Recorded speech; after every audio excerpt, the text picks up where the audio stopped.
Alors, bonjour à tous, on se retrouve aujourd'hui pour mon bilan du mois de janvier. Alors, j'ai essayé de faire ça bien, je m'excuse, je sais que ça va faire des reflets, mes lunettes. J'ai très mal à la tête, vraiment. Donc je les ai mis parce que ça me soulage quand même. Donc, ce mois-ci a été un mois plutôt prolifique au niveau lecture. Alors, beaucoup moins sur les 2 dernières semaines puisque j'ai eu énormément de rendez-vous, beaucoup de choses à faire. Mais voilà, hein, on peut pas être tout le temps à fond. Et puis plein de choses en tête, donc ça n'aide pas non plus. Mais je suis plutôt satisfaite de moi. Donc en tout, j'ai lu 21 livres. Alors, 19 livres plus de manga. Donc ça fait 21 en tout. Pour un total de 6205 pages lues. Ce qui est déjà pas mal. J'ai eu 3 coups de cœur. Alors, sachant qu'en fait, finalement, sur le... Je dirais que c'est pas un coup de cœur, mais pas loin, sur le 3e. Mais bon, bref. On va le garder dans les coups de cœur, parce que j'avais mis ça dès le début. Je n'ai pas abandonné de livres, du coup, ce mois-ci. Au niveau des catégories que j'ai lues, non, parce que là, j'y vais, hein, on y va à fond. Hein, je détaille pour pouvoir tout bien remplir à la fin de l'année pour vous faire un bilan. Hein, un vrai bilan, plus concret que ceux que je vous fais d'habitude, parce que je note pas, voilà. Hein, donc, j'ai lu 4 livres fantastiques, alors que ça soit du thriller fantastique, du contemporain fantastique.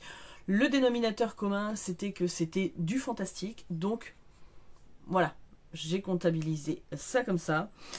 J'ai lu 2 classiques. J'ai lu 4 livres jeunesse, 2 thrillers, donc sachant qu'en plus, bon, j'ai quand même lu un thriller fantastique, mais voilà, on va dire que je l'ai foutu dans le fantastique. J'ai lu 2 contemporains, 2 romans historiques, 2 post-apo. Alors, sachant qu'il y en a un qui, oui, c'est du post-apo, mais c'est plus saga familiale, donc on va dire que ça reste post-apo parce que le pitch de base, c'est ça. Un young adulte.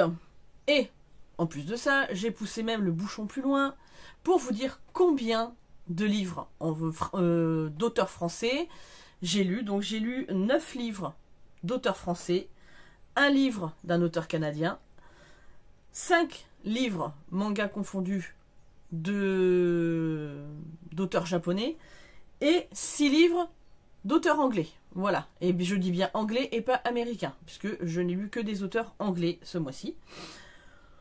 Donc voilà, là je pense que je détaille, là c'est bon, hein, on va dire ça comme ça. Donc je vais partir dans mon top en fonction des notes que je leur ai mis et de comment je les ai appréciées. Excusez-moi, je prends un... Ce matin, pour tout vous dire, on s'est réveillé tard. Hein, on s'est réveillé, il était 8h.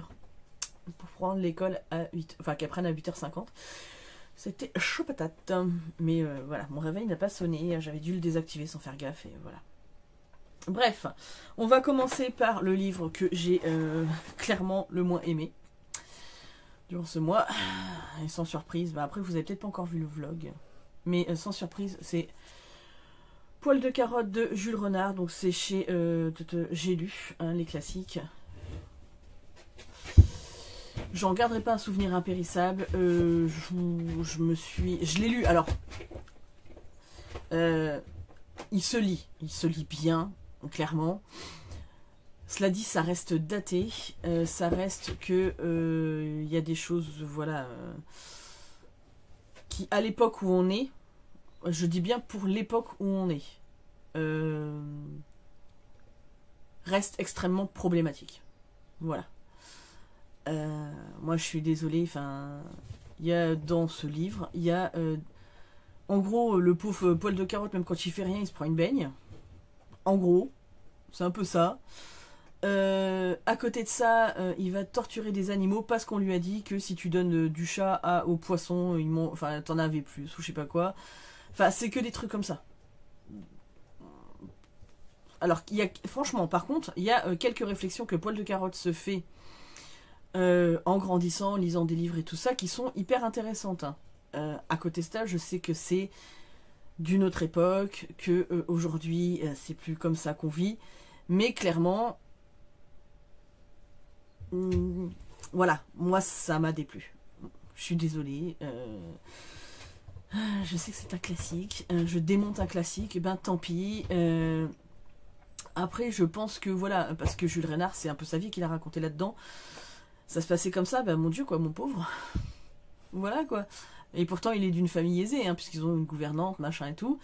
Mais pour avoir eu des retours quand même, parce que bon, j'ai 43 ans, j'ai connu mes arrière-grands-parents, et qui m'a raconté des choses de leurs parents, tout ça, j'ai pas le souvenir qu'on m'ait dit que c'était comme ça, hein, clairement, voilà. Donc, parce que moi je vois mes arrière-grands-parents et pourtant ils auraient pu, c'était pas le genre à mettre des torgnoles à tout bout de champ, quoi, hein, clairement, hein. Donc, voilà. Et je pense que du coup ils ont eu l'éducation de leurs propres parents qui ne leur faisaient pas, hein. Voilà.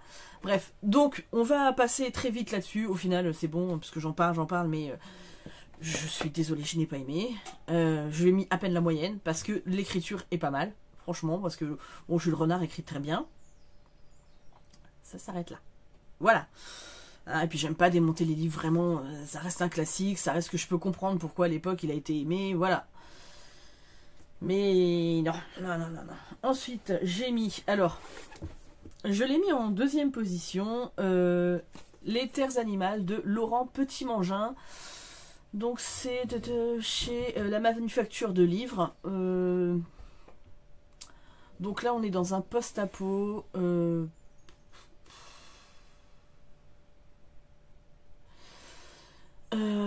Mais en fait le problème, donc déjà je lui ai mis un 3 sur 5. Bah, à vrai dire, j'ai quasi aucun souvenir du bouquin.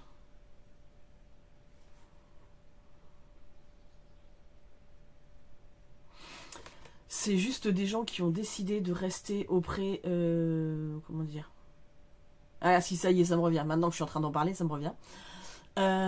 Qui ont décidé de rester dans la zone contaminée après l'événement qui a provoqué la catastrophe. Et ils ont décidé de rester sur place, puisque la fille... Enfin, ils sont 5 à rester. Enfin, il y a plein d'autres personnes, mais qu'on suit principalement. La fille d'un des couples, en fait, est décédée, et ils veulent rester près de la tombe. En gros, c'est ça. Ils veulent pas abandonner leur fille, tout ça. Et le problème, c'est qu'en fait, il y a des personnes de l'armée qui vont venir pour essayer de les faire venir, hein, pour essayer qu'ils ne meurent pas, tout ça, puisqu'en fait, ils n'ont pas accès... S'ils ont besoin de quelque chose, il faut qu'ils le signalent à l'armée, mais ils ont de moins en moins de contact, à force de toujours repousser l'armée, ils ont de moins en moins de contact avec. Et en fait... alors déjà, il n'est pas très très long, c'est écrit très gros, et je trouve que c'est pas assez développé. Alors on parle des rapports humains, tout ça, je suis d'accord, mais je pense qu'on aurait pu aller beaucoup plus loin. Voilà, et c'est le truc, c'est... Alors, je sais qu'en post-apo, je suis un peu... C'est pas que je suis un peu exigeante, parce que je me rappelle avoir lu... Bord de rive, alors je sais plus de qui c'est. Je crois comme ça, c'est comme ça le titre. Toi, Elodie, tu dois te rappeler, Elodie Lee, toi tu dois te rappeler, puisque c'est grâce à toi que je l'avais lu, ce machin-là, enfin ce livre-là, machin. Mais j'avais beaucoup plus aimé, clairement. Alors là, on était dans du vrai post-apo, avec... Bon, alors il y avait des zombies, tout ça, c'est comme quand vous lisez Positif de... comment ça s'appelle ? David Wellington. Mais un que j'ai aussi adoré, et il va falloir que je lise la suite, c'est Paul Clément, Les Décharnés. Alors lui, j'ai adoré ce bouquin, mais vraiment je l'ai lu il y a longtemps, mais j'ai adoré. Et je l'ai toujours d'ailleurs, hein. Il est dédicacé, hein, forcément, donc moi je garde, hein, quand c'est dédicacé, pour moi en tout cas. Mais là en fait le fond est bien, c'est-à-dire que ça dénonce quand même quelques trucs, mais je trouve que c'est pas assez poussé. C'est-à-dire que là on va dénoncer le mal qui peut avoir été fait sur les arbres, sur ceci, sur cela, mais c'est pas assez poussé, clairement. Je vais vous parler de l'autre après, l'autre post-apo que j'ai lu, qui lui est certes une saga familiale, mais en vrai, on explique vraiment les tenants et les aboutissants, ce qu'il en retourne. Alors, c'est pas explicité, mais vous avez je trouve que le fond était bien mieux travaillé. C'est mon avis, voilà. Puis en plus, je vous dis, voilà, j'ai des trucs qui me reviennent, mais c'est pas non plus. Là aussi, on est plus dans les rapports humains, mais je trouve que c'est très superficiel. Voilà. Donc, ben voilà, hein, donc de toute façon, ça s'en va, hein, clairement. Et j'ai envie de vous dire, je l'ai acheté à mon boulot, donc je l'ai pas payé cher, mais je trouvais que 18,90. Mais c'est mon avis perso. Il y a peut-être des gens qui vont le surkiffer. Hein. Ensuite, j'ai lu, parce que pour vous dire, ça c'est un livre jeunesse auquel j'ai mis la même note, parce que ça reste du jeunesse, parce que c'est pas hyper développé, mais je l'ai trouvé bien meilleur. Le fantôme de Sarah Fisher, de Agnès Laroche. Donc c'est chez Rajo Heure Noire. Et donc là, on est avec une jeune fille qui s'appelle Sarah, qui se promène sur la lande, et en fait elle va tomber. Alors, elle pense qu'on l'a poussée, donc elle va se réveiller en tant que fantôme, et elle va revenir sur Terre en tant que une autre personne, pour découvrir ce qui lui est arrivé. Voilà. Là déjà, j'ai les souvenirs beaucoup plus présents dans mon esprit, et en fait, j'ai bien aimé cette histoire. Alors, je leur ai mis la même note, d'ailleurs, j'aurais pu mettre que 2,5 à l'autre. Hein.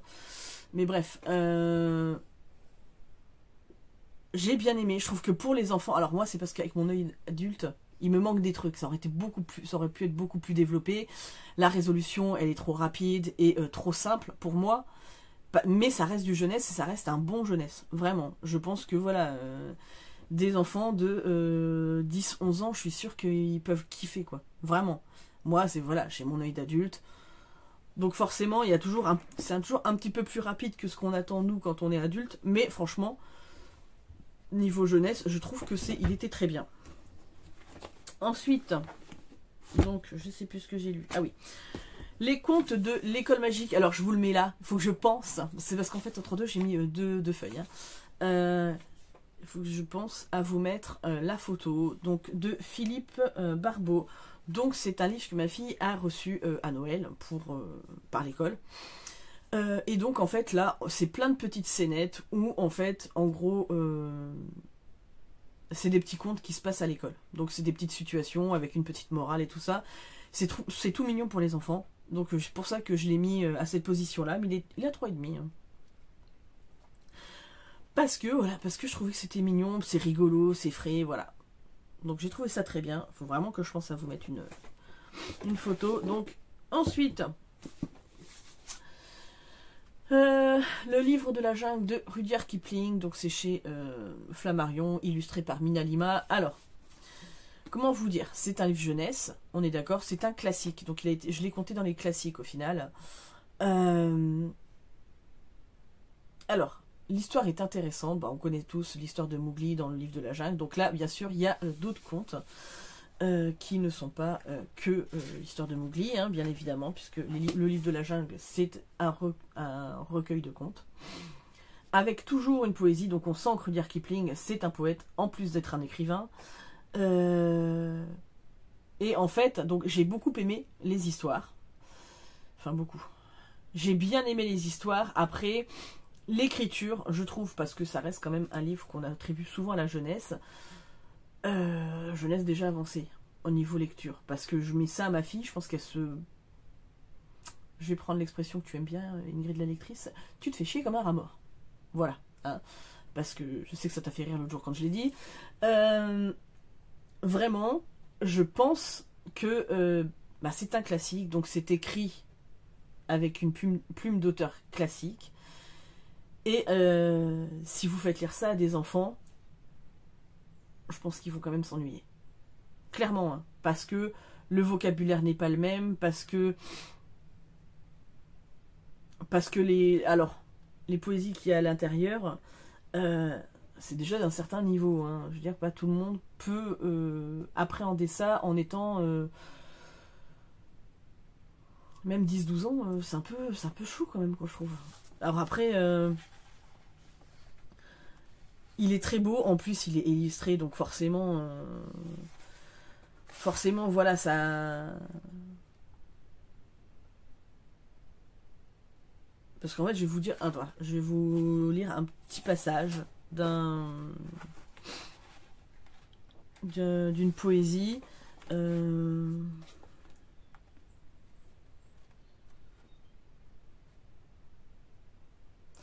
À la pointe de l'aube, un sambour meugla. Un, deux, puis encore un daim bondit. Un daim bondit à travers le taillis de la mare, où boivent les cerfs. Moi seul battant le bois, j'ai vu cela. Un, deux, puis encore. À la pointe de l'aube, un sambour meugla. Un, deux, puis encore, à pas de velours, va porter la nouvelle au clan des loups, chercher, trouver, et puis de la gorge tous, un, deux, puis encore. Voilà, alors quand on est adulte, on percute sur certains trucs. Pour des enfants, je suis pas sûre. Voilà, cela dit, ça reste un bon recueil de contes classiques. J'ai bien aimé, les illustrations de Mina Lima sont vraiment... voilà, c'est super bien fait, ça ajoute une touche clairement au bouquin. Mais voilà, et je suis contente, donc celui-là il reste à la maison puisque c'est du Mina Lima et que clairement je suis contente et j'aimerais bien les avoir tous. C'est comme les Benjamin Lancôme, quoi. Voilà, bref. Ensuite, qu'est-ce que je vous ai mis? Ah oui, alors on est parti sur... ah oui. Les gouvernantes de Alex E. Alors, je lui ai mis 3,5 parce que j'ai bien aimé cette histoire. Donc, on suit Madame King, qui était gouvernante dans la maison de Wilhelm de Vries, un truc comme ça. Sauf qu'elle va être renvoyée. Donc on va apprendre au fur et à mesure du roman pourquoi elle a été renvoyée, qu'est-ce qu'elle cache comme secret, puisqu'en fait elle cache un secret, hein, et en fait elle va monter un casse avec d'anciennes personnes qui travaillaient dans cette maison, enfin dans ce manoir, et avec d'autres personnes qui ont des griefs contre Wilhelm de Vries, qui est mort, hein, il faut le dire, c'est-à-dire qu'il est mort, mais en fait sa fille va organiser un bal peu de temps après sa mort pour en fait elle essayer de se trouver un mari, clairement.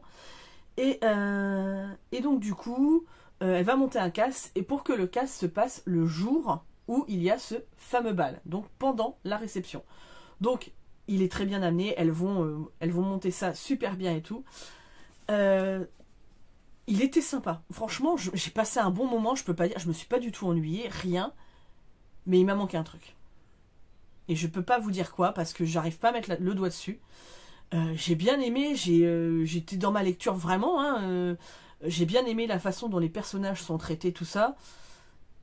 Après, je pense en réfléchissant, que les griefs contre donc celui qui est mort n'ont pas été poussés assez loin. Je pense, hein. C'est pour ça que c'est du young adulte et que voilà, quand on est adulte, il y a des fois on attend des trucs beaucoup plus poussés.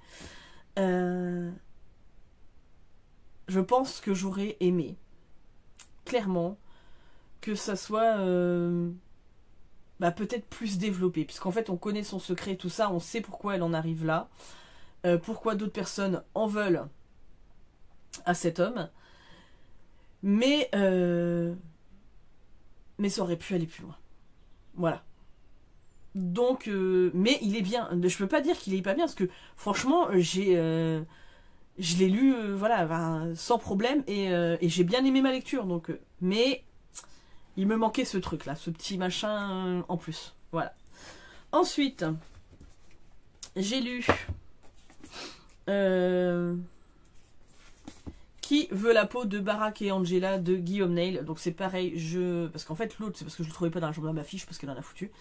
Et celui-ci, je l'ai rendu à ma nièce, donc je peux pas vous le montrer, donc je vais essayer de l'insérer en photo quelque part. J'ai bien aimé. Donc là on est avec une jeune fille qui, alors je ne me rappelle pas son prénom, qui part en vacances dans le Cotentin, sur la commune de Port-Bail, et en fait avec ses parents, et elle va aller dans la ferme voisine, et en fait elle va penser que y a des magouilles qui se font pour tuer des moutons, enfin bref, donc c'était drôle. Alors il y a un vrai fond d'écologie et de souffrance animale, tout ça, il y a un vrai fond là-dessus, hein. Mais c'est traité parce que c'est pour... donc ma nièce, c'est au collège, donc ils ont eu ça au collège pour Noël, là, en 6e. Donc, mais, franchement, c'était drôle, c'était frais, la gamine, elle est à mourir de rire, elle se fait des films dans sa tête, c'est trop drôle. Et non, vraiment, vraiment, si vous avez des enfants, je peux que vous le conseiller, parce que franchement, c'était drôle. Voilà. Et là, je me suis pas ennuyée une seule seconde. Et je vous dis, la gamine, elle est tellement attachante, elle se fait tellement de films, mais c'est à mourir de rire, vraiment. Donc, franchement, qui veut la peau de Barack et Angela, c'était drôle.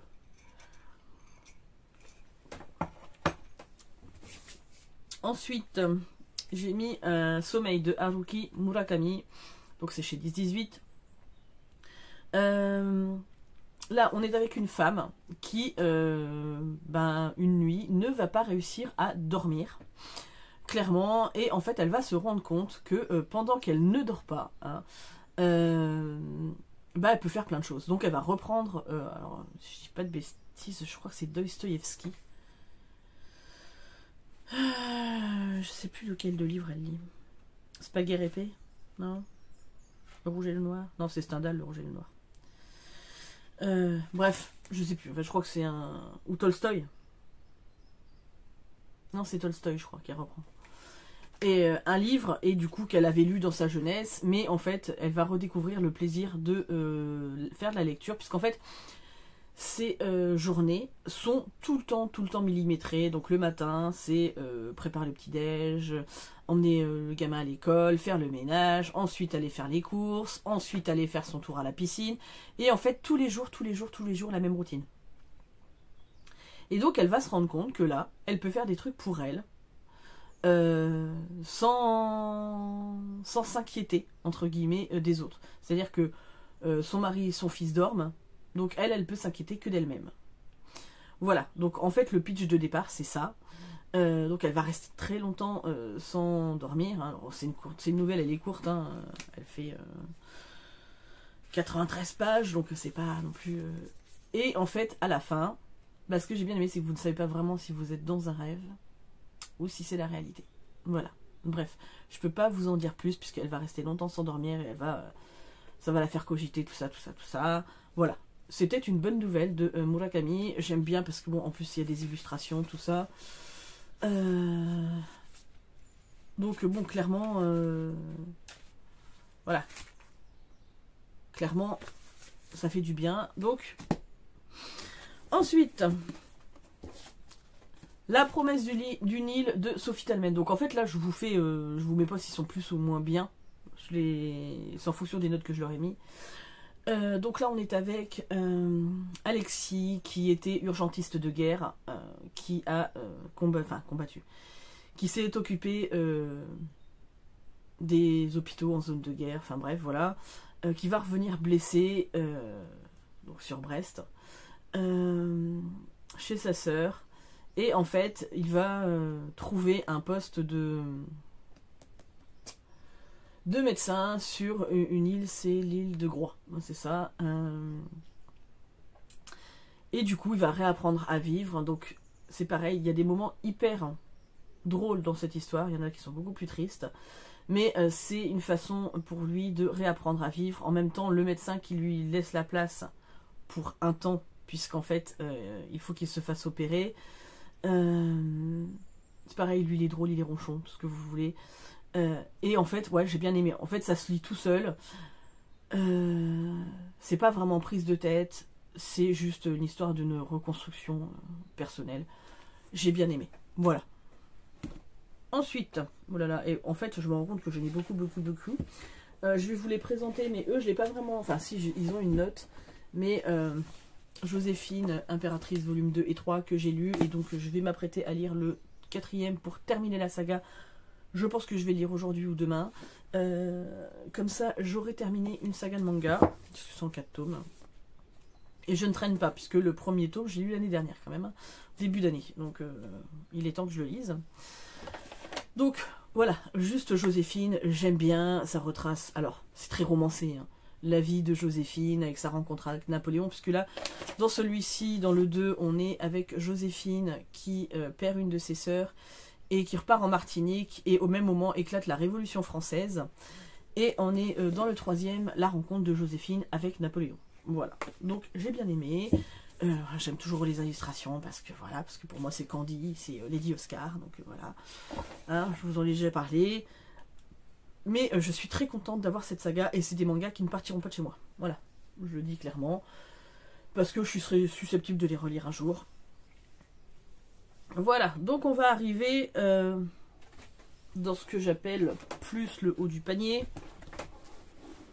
On va dire que les notes qui sont quasiment les meilleures. Donc, ensuite, il y a Je connais ton secret de S.K. Tremaine.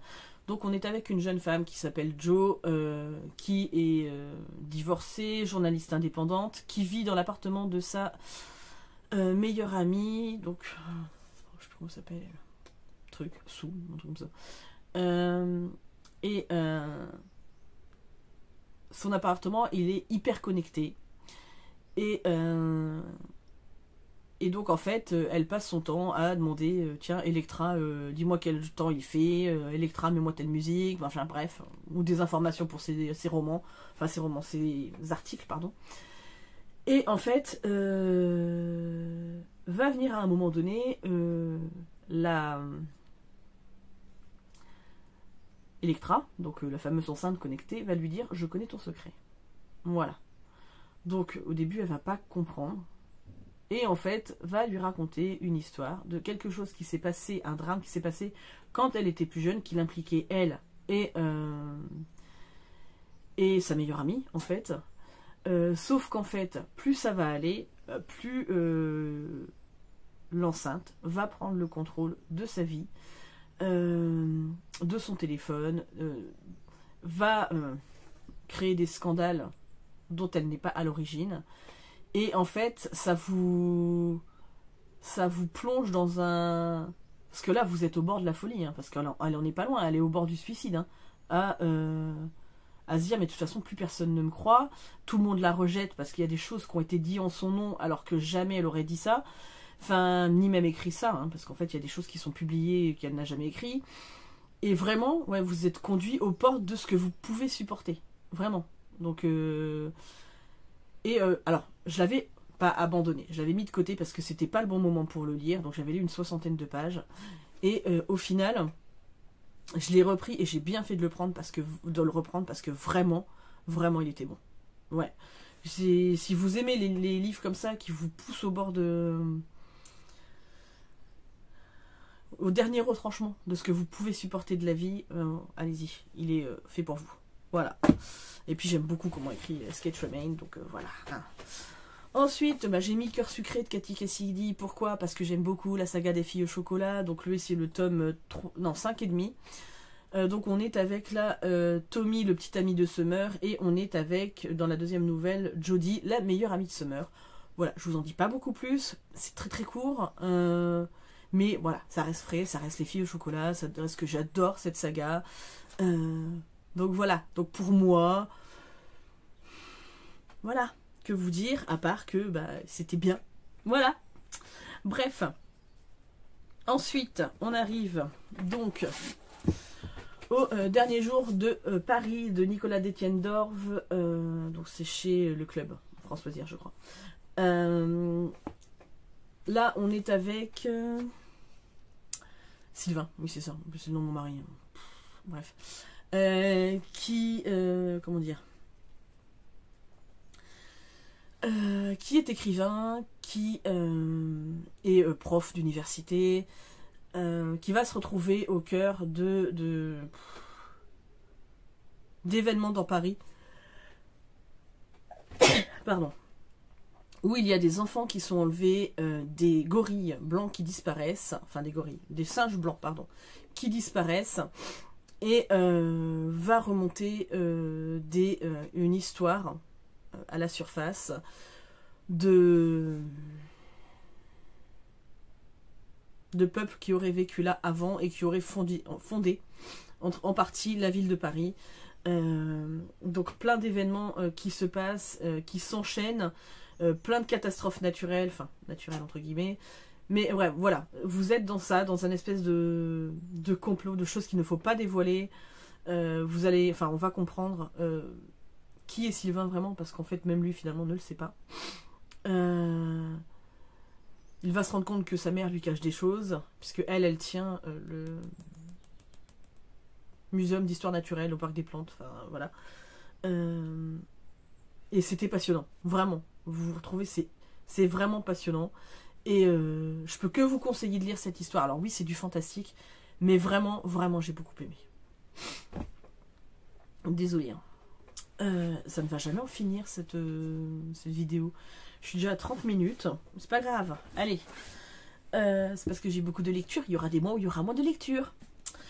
Lorsque le dernier arbre de Michael Christie, donc c'est chez Albin Michel, donc c'est ce fameux post-apo que je vous dis qui est plus une fresque familiale qu'un post-apo. Alors non, il fait les deux.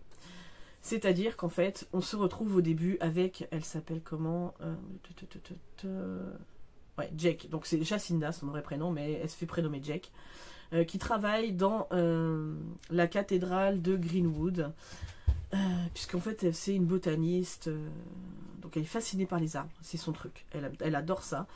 Elle a fait des études là-dedans, et puis il y a eu le grand bouleversement, alors, je ne sais plus comment il s'appelle ce truc, enfin, le grand dépérissement, pardon. Et donc en fait les 3/4 des plantes et des arbres ont été ravagés. Et en fait, elle travaille là-dedans. Donc elle va s'apercevoir qu'il y a un arbre qui... Enfin, il y a 5 arbres qui commencent à être attaqués par un espèce de champignon. Et elle va commencer à vouloir effectuer des relevés. Entre-temps, son ex-petite amie, avec qui elle avait failli se marier, revient vers elle en lui disant « Écoute, moi j'ai des carnets en ma possession. Tu es l'héritière de la cathédrale Greenwood, de l'île, de machin, bref, tout ça. » Et donc, il lui donne le carnet de... Enfin, les carnets de sa famille, au final. Et donc, on va commencer à suivre la famille de Jacinda. Et en fait, donc, on va passer de sa grand-mère avec son père... Ensuite, juste sa grand-mère. Ensuite, vous avez juste les parents de sa enfin le père de sa grand-mère. Et encore plus loin. Enfin bref. Et donc, ça va vraiment retracer tout ça. Donc, comment on en est arrivé là. Comment Jacinda est venue au monde. Et c'était passionnant. Vraiment, j'ai adoré ce livre. Vraiment. Et en fait, plus j'en parle et plus je me dis que finalement, j'ai mis 4,5. Mais c'était même plus que ça. Parce que vraiment... Et puis, ça me reste en tête. Donc, vraiment, vraiment, j'ai beaucoup aimé cette histoire, sachant que sur la fin là on revient donc dans le présent et on voit comment elle essaye de faire en sorte que ces fameux arbres ne puissent pas contaminer les autres arbres et empêcher justement la destruction de ce qui reste. Donc il y a toujours ce fond de post-apo, de ce fond de on essaye de sauver le monde, mais ça fait réfléchir parce que ça fait réfléchir à l'importance qu'ont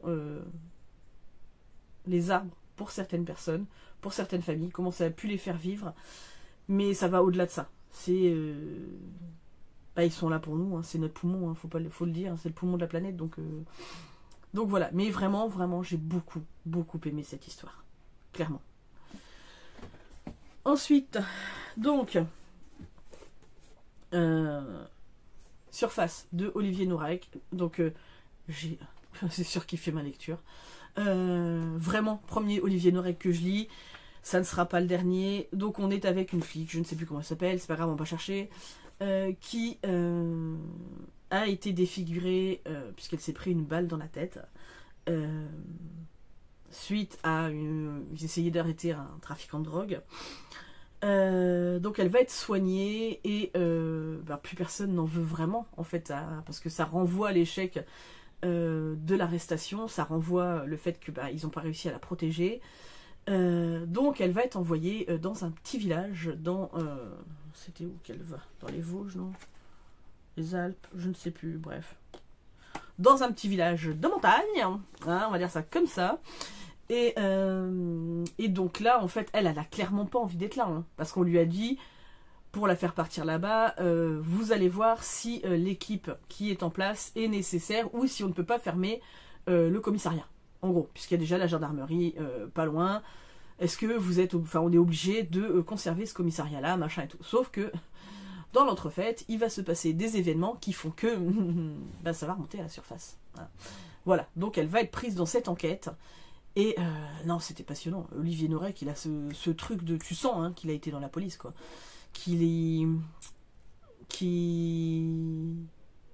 C'est haletant, c'est... T'as pas vraiment de temps mort. Non, j'ai vraiment aimé. Donc, lui, j'ai très hâte de relire.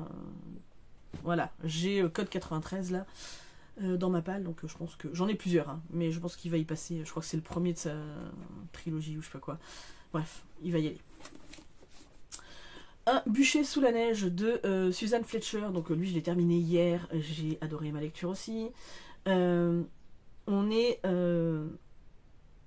avec Corag, qui est une sorcière, entre guillemets. Hein. Elle a été traitée de sorcière toute sa vie. Elle a vécu avec une mère qui était déjà traitée de sorcière, de putain, de tout ce que vous voulez. Parce que de toute façon, à l'époque, on est au XVIIe siècle, de toute façon, le savoir des femmes et le fait de prendre des plantes, tout ça, d'utiliser les plantes pour guérir, c'était toujours très mal vu, même si les gens venaient quand même. Alors, ça me fait rire, c'est parce que c'est très mal vu, mais les gens venaient quand même les voir. Hein. Donc, à un moment donné, tu te dis, vous n'avez pas un problème dans l'énoncé. Bref, c'est pas grave. Donc, on est avec Corag. On la retrouve, elle est enchaînée dans une prison promise au bûcher pour sorcellerie, pour avoir alerté en fait le clan des MacDonald de la venue, enfin du fait que les soldats allaient faire un massacre en fait hein, dans ce clan. Clairement on en est là, donc elle va recevoir la visite d'un révérend qui s'appelle Charles, donc lui il se fait passer pour Charles Griffin, mais en fait c'est Charles Leslie, un personnage historique qui a vraiment existé. Hein. Qui va écouter son histoire et qui au final, au début il la considérait vraiment comme un suppôt du diable, va se rendre compte qu'en fait elle n'est pas du tout comme les gens la traitent et que c'est quelqu'un de bien, et qu'avec elle il va découvrir il va découvrir plein de choses. Juste le fait de voir des biches dans un bois et contempler la nature, juste s'émerveiller devant les gouttes de pluie, enfin bref. Alors c'est vraiment un roman d'ambiance. Alors vous avez quand même la trame de fond où tous les malheurs de Corag, depuis qu'elle est née, on en parle, tout ça, c'est elle qui les relate, parce qu'en fait ce qu'elle veut, elle sait qu'elle va partir au bûcher, mais elle veut pas qu'on l'oublie. En fait, sa plus grande peur, c'est qu'on oublie, et en fait qu'on lui attribue des choses qu'elle n'aurait pas fait. Et c'était, voilà, c'est un roman d'ambiance, c'est un roman où vous êtes avec elle dans la nature, vous êtes avec elle à cueillir des plantes, vous vous attachez au personnage, parce qu'en fait, quand elle va arriver dans le clan des MacDonald, en fait, elle va finir par être acceptée, mais comme une des leurs. Alors qu'elle, elle a toujours été solitaire, parce qu'on l'a toujours traitée comme une paria. Et non, c'était beau, c'était... J'étais dedans, moi j'étais dans les Highlands, hein, en Écosse, et voilà, donc si vous aimez pas les descriptions, alors c'est pas des descriptions gnangnan, hein, ça sert le récit, mais je sais qu'il y a des gens qui n'aiment pas ça, donc passez votre chemin si c'est pas votre truc, clairement. Si vous aimez, vous plongez vraiment dans l'ambiance, vraiment vous immergez dedans, parce que là j'avais l'impression d'être avec elle, hein, vraiment, et ça pourra que vous plaire. Et puis voilà, je trouve l'histoire est belle. Donc voilà, je ne peux que vous le recommander. Hein, moi, j'ai adoré. Ensuite, la carte postale de Anne Berest. Donc c'est chez Grasset. On est avec... comment dire, Anne, qui va retrouver un courrier chez sa mère. Ils vont recevoir une carte postale avec 4 prénoms dessus. Et c'est les prénoms de... donc c'est Ephraim, Emma, Noémie et Jacques. Et en fait, c'est les prénoms de ses arrière-grands-parents et son oncle et sa tante, donc à Anne. Et donc ils vont enquêter. Alors ils vont partir de là pour enquêter sur qui a envoyé la carte. Et à travers ça, ils vont enquêter sur le passé de la famille. Donc comment ils ont fui la Russie suite à certains événements, pour se réfugier tous à droite à gauche. Hein. Au final, on arrive en France, éclate la Seconde Guerre mondiale, et les camps de concentration, et ceci et cela. Et en fait, on va suivre, pareil, c'est une fresque familiale, on va suivre l'évolution de la famille. C'était passionnant. Mais c'était vraiment passionnant, c'était... je sais même pas comment vous dire. Enfin, il faut le lire, vraiment. C'est un témoignage qui est nécessaire dans ce qu'ont traversé les Juifs, parce qu'en fait, vous prenez donc comment elle s'appelle,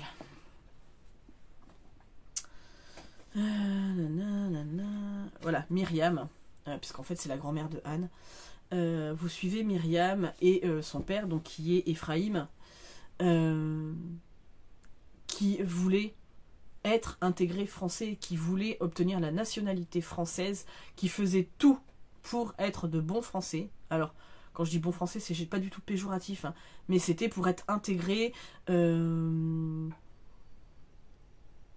bah voilà, pour être utile à la société, puisqu'il travaillait, enfin voilà, il voulait vraiment s'intégrer, être des Français, et en fait, bah, c'est pas du tout comme ça, c'est la France qui va les trahir. Et c'est nécessaire. Ce genre de témoignage est nécessaire, clairement. Donc voilà, si vous n'avez pas lu, si vous aimez les livres qui parlent, effectivement, c'est un passage assez difficile de l'histoire, hein, la Seconde Guerre mondiale, mais j'ai envie de vous dire, je pense que dans quelques années, nos enfants, ou les enfants de nos enfants, entendront parler pas que de la Seconde Guerre mondiale, malheureusement. Hein, l'actualité en ce moment, c'est pas non plus fifou, hein, loin de là. Mais voilà, il est nécessaire d'avoir des témoignages comme ça, surtout qu'en plus vous partez sur fond d'enquête. C'est comment ils vont en arriver à retrouver quand même, parce qu'à la fin ils retrouvent quand même qui a écrit la carte postale, hein, bien évidemment. Et en fait, c'est passionnant, vraiment. J'ai vraiment, vraiment beaucoup aimé ma lecture. Voilà. Et donc on arrive à... alors celui, je vous dis, je l'ai mis en coup de cœur sur le coup, mais au final il est un petit peu en dessous.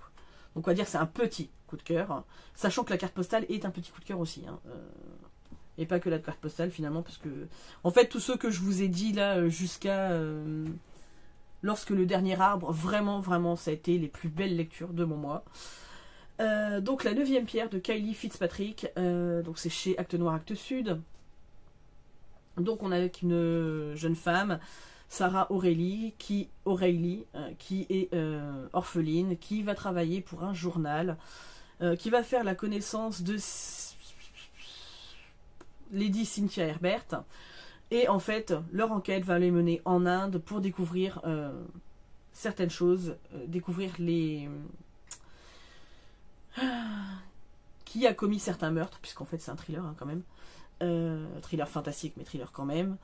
Je vous en ai déjà parlé plein de fois dans les vlogs, donc voilà. Je vous ai dit, il est assez compliqué à expliquer ce roman, parce qu'il y a plein de choses qui se passent et qui sont entremêlées. Mais vraiment, vous avez un vrai front de féminisme dedans, mais du bon féminisme. C'est-à-dire que en fait, les femmes s'affirment par leurs actes, hein, pas par leur cul. On est d'accord ? Là, voilà, elles veulent faire bouger les choses, et j'ai beaucoup aimé. Après, c'est vrai que je l'ai beaucoup aimé quand même. Donc voilà, donc ça n'empêche pas qu'ils partent aussi, hein. Ils s'en vont tous là, sauf les deux derniers. Le seul que je garde aussi, c'est Cœur sucré, parce que ma fille le lira sûrement quand parce que j'aime la saga de toute façon, donc voilà. Mais voilà, c'est hyper intéressant. Vous êtes en Angleterre, vous êtes en Inde, vous êtes... Il y a des femmes fortes dans ce récit.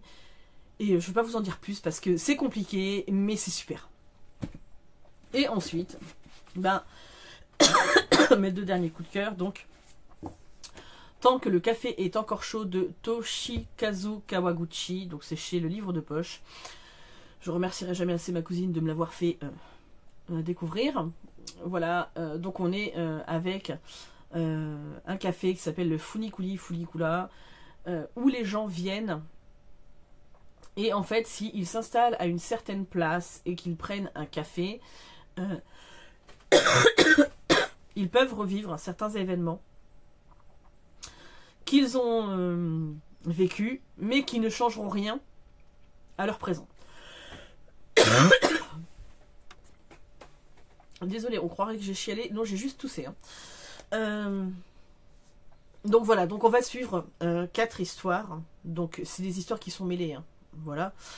Enfin, qui vont se mêler. On va dire ça comme ça. Et j'ai adoré ma lecture. Vraiment. J'ai vraiment, vraiment beaucoup aimé ce que j'ai lu. Alors, il est pas très long. Hein, il fait 239 pages. Ça se lit d'une traite. Et ouais, vraiment, j'ai bien aimé parce qu'en fait, qu'est-ce qu'on ferait pas, nous, pour revivre certains événements du passé? Sachant que même si vous ne pouvez pas...